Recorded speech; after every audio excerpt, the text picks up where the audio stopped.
Hello, my name is Daisy Woods, and today I will be presenting a timeline of the history of important events in special education in the United States. I will also cover where special education is headed in the future. August 10, 1922, the International Council for the Education of Exceptional Children was founded in 1922. 12 men and women formed the original council. Elizabeth Farrell was their founder and first president from 1922 to 1926. The mission of the council was to advance public policy for children with disabilities and those gifted and talented. In 1958, the council renamed the Council for Exceptional Children, the CEC. They are still a leader in special education policy today. May 17, 1954, Brown versus the Topeka Board of Education. This court ruling stated that schools were not allowed to segregate by race or ability or disability. Separate learning facilities were considered inherently unequal.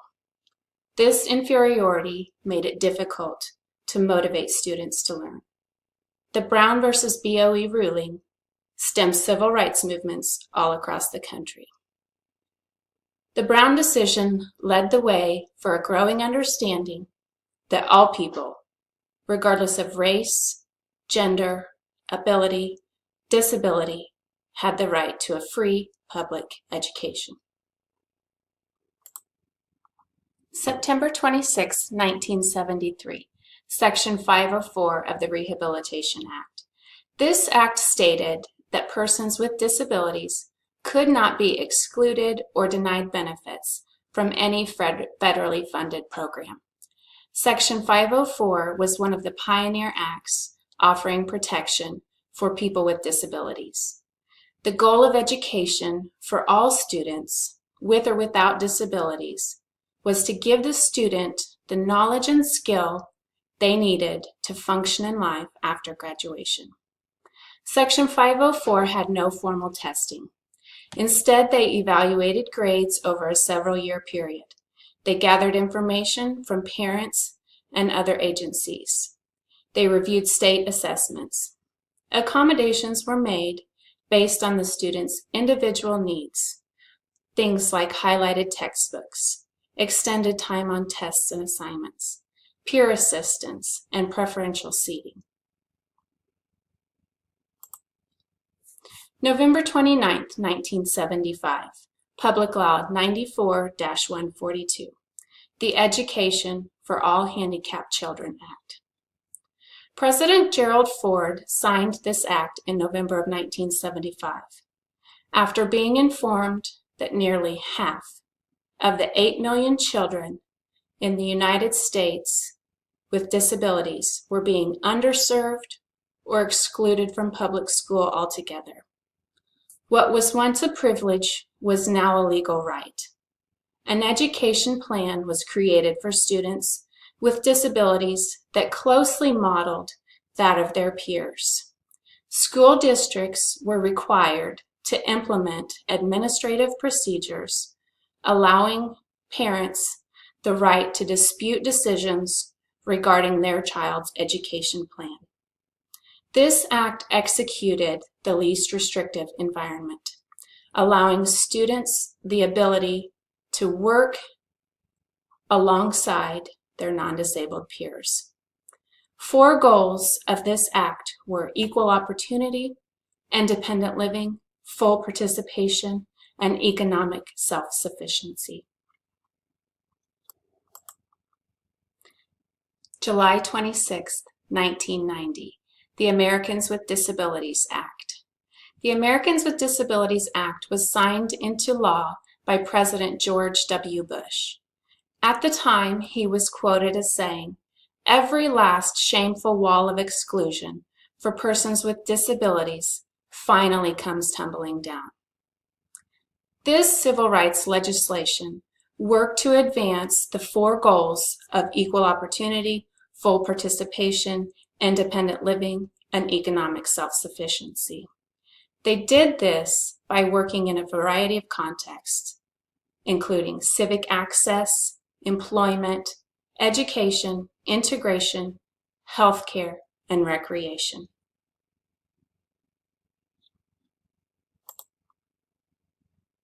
December 3rd, 2004. The Individuals with Disabilities Education Act, IDEA, reauthorization. There have been many revisions of IDEA over the years.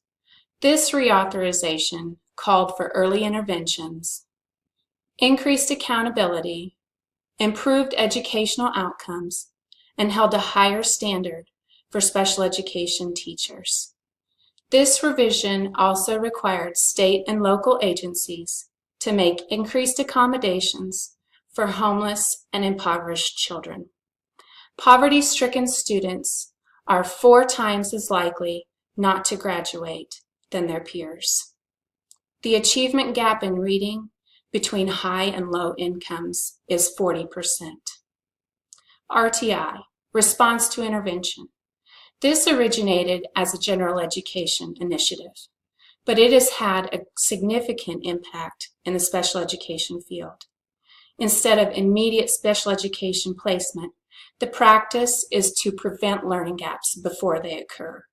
And this can be done by addressing minor academic and behavioral issues before they become major ones. What does the future hold for special education? These are issues that I think will continue to need to be addressed. Homelessness and poverty. With homelessness and poverty on the rise, we can expect to see a rise in the school systems as well. These students have the same right to a free education as others. School is one of the few safe, stable places in these children's lives. The school setting provides an escape from their poverty-stricken environment. Bullying trends. Diversity is on the rise in school communities. It is important for parents, students, teachers, and administrators to all work together cohesively to create a safe environment where learning is a priority. Funding deficits. Funding deficits are at an all-time low. 40 years ago, when the federal government pledged to pay 40% of the associated costs of educating a student with learning disabilities. In 2016, the federal share paid was 16%, leaving the state and district levels to pay the remaining balance. I see funding as one of the critical issues in special education in the future. Successes. Successes in special education that I see only getting stronger in the future. The achievements that have been made integrating schools and educating students in the least restrictive environment has led to increases in the 2 main objectives in special education: gainful employment and independent living. I don't see us going backwards in those areas. As a country, we have made great strides eliminating many of the stereotypes associated with students with learning disabilities. Fully integrated, inclusive schools produce individuals who lead lives full of opportunity and meaning. Differentiated instruction integrates modifications in the gen ed classroom that are proving successful in decreasing the need for special education. In 20 years, I predict that we will continue to foster an education system that is meaningful, formative, results-oriented, and individualized for all students. This is my resources page.